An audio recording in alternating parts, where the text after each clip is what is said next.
Good morning. This is EHJ Today. I am Gaetano de Ferrari from the University Hospital of Pavia, Italy. And on my left is Bob Giugliano from the Brigham and Women's Hospital in Boston, Massachusetts, and the TIMI study group. Good morning, Bob. Hi, Gaetano. How are you? Very well, thank you. So we have been asked to discuss about the IMPROVE-IT study and the diabetic population. So I believe, first of all, it would be helpful for the viewers to review briefly the main characteristics of the of the IMPROVE-IT study. Sure. Well, IMPROVE-IT, as you know, was a large study, the largest trial actually, comparing ezetimibe to placebo. Everybody in the trial received simvastatin as the background statin, and there were over 18,000 patients randomized, followed for an average of 6 years. And all these patients had been admitted with an acute coronary syndrome to the hospital within the prior 10 days. So it was an acute coronary syndrome trial comparing ezetimibe versus placebo on background of statin, looking at clinical endpoints. And the primary results, which were published in the New England Journal in early 2015, demonstrated a significant reduction in cardiovascular events with ezetimibe when compared to placebo, a 2% absolute reduction over a 6-year period. Very good. So ezetimibe was found to be the first non-statin agent to reduce cardiovascular events. Is this correct? Yes, on a background of statin. Of course, there are very old data prior to the statin era where we saw other benefits, but this is the first non-statin on a background of statin therapy. You're right. Good. So now let us go to the diabetic. As you know, the prevalence of diabetes is increasing, so it is particularly important to analyze this subpopulation. So what did you do here? Yeah, well, I mean, just to pick up on your point, diabetes is on the rise worldwide. It's becoming the next epidemic, if you will. About 9% of people worldwide have diabetes. It's doubled in the last 3 decades. Now we're talking about over 650 million individuals around the globe. Diabetics have worse outcomes in acute coronary syndrome. So we thought that this was an important and pre-specified subgroup to look at.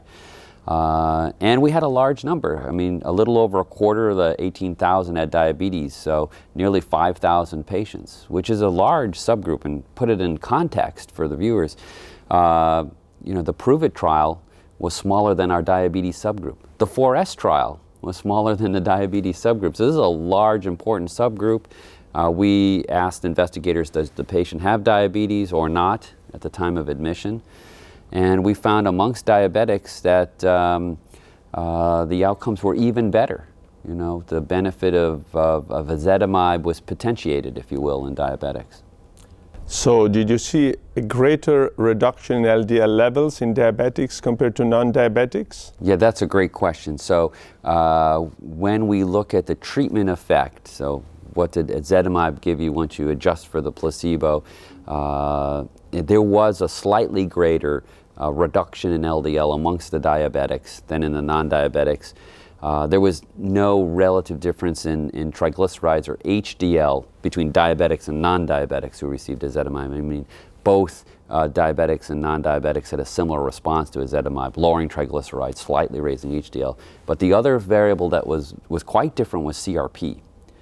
Ezetimibe reduced CRP in both diabetics and non-diabetics, but the placebo-adjusted difference, if you will, was greater in diabetics. So about another 1 milligram per gram, forgetting the units now, 1 gram per liter reduction greater in the diabetics. So, and what about the main endpoint? Was this reduced to a greater extent in diabetic patients compared to non-diabetic? Yeah, in the diabetics, there's a 14% reduction in the hazard and about 5.5% absolute reduction in the primary endpoint. In non-diabetics, there was a very small difference that was in that subgroup itself, no longer statistically significant. So if my calculations are correct, this would lead to a number needed to treat of only 18 patients for the duration of the trial to prevent one major cardiovascular event. Is this correct? Yeah, that's correct. That's pretty quick math on your part. The 5.5% absolute risk difference. And part of it is the diabetics are such high risk. We're talking about event rates that are approaching 50% at 6 years. So would this be a population of patients who are particularly appropriately treated with ezetimibe in combination with statins in your clinical practice from now on? Yeah, well, currently we're having these discussions, you know, at our hospital. How do we manage these patients with acute coronary syndrome? And this analysis, along with some others we're doing in other high-risk subgroups, has gotten our attention to focus use of ezetimibe on those patients most likely to benefit. I think what we are seeing is that overall, of course, the main results hold up. There are patients at varying levels of risk. There are some very high-risk subgroups like diabetics, patients with prior stroke, the elderly. That's where ezetimibe's benefit and potential is even greater. And they're probably on the other side of the coin, some patients who already achieve a very low LDL and maybe lower risk, and the benefit of adding ezetimibe is more marginal. So to play the devil's advocate, the fact that you see a great effect in diabetic means you see very little, if any, effect on the non-diabetic, or as you were mentioning, one should look carefully into this non-diabetic population? Yeah, no, this is a great question, and I don't want anyone to be confused about this issue. So clearly, large impact in diabetics. In non-diabetics, if you have a large impact in one subgroup, then the counter group must have a smaller impact, because mathematically. But in non-diabetics, there are clearly high-risk patients. For example, the elderly non-diabetics, who also had a large benefit. It gets, you know, you're doing a lot of slicing and dicing. We have to be careful about these subgroup analyses and drawing too firm conclusions. But this has led us to develop a risk score in chronic CAD. We're going to present those results at the American Heart Association. Dr. Aaron Bahula, one of my colleagues, is working hard on this.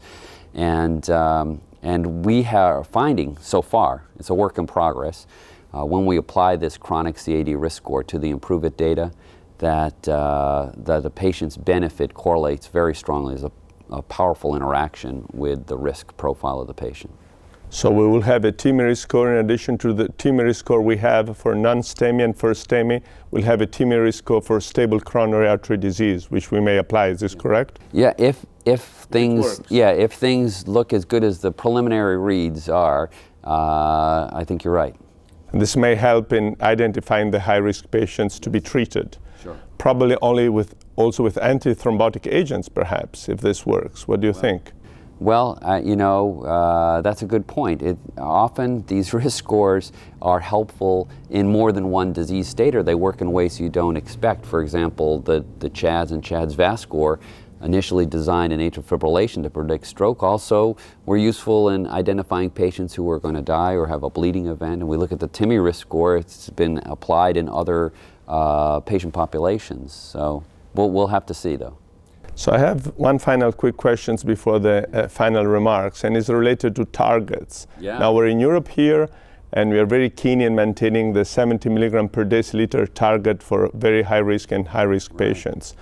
What is your perception? Should we go even lower in some patients? Yeah, well, two quick comments. One is, I think in the US we lost our way and lost the targets or goals. I think that maintaining the goals is helpful to clinicians and patients, and although our trials aren't designed to achieve a certain goal level, I think it's very helpful and a useful way to do things. And secondly, remember the placebo group in the IMPROVE-IT trial had an average LDL of about 70. That's what they achieved, and that wasn't good enough. And so I think the new goal should be around 50 or so, and if you can't get, let's say, below 55, you should strongly consider in the ACS patient, and maybe the other highest risk patients, adding ezetimibe to the statin to get you closer to 50 or less. And even more so if diabetic. Yes. So could you give us our final take-home message for our viewers, Bob? Yeah. I would say the final take-home message is in the IMPROVE-IT trial, a very large and important subgroup, nearly 5,000 patients with diabetes, demonstrated even greater benefit with ezetimibe compared to placebo on background statin in patients with acute coronary syndrome.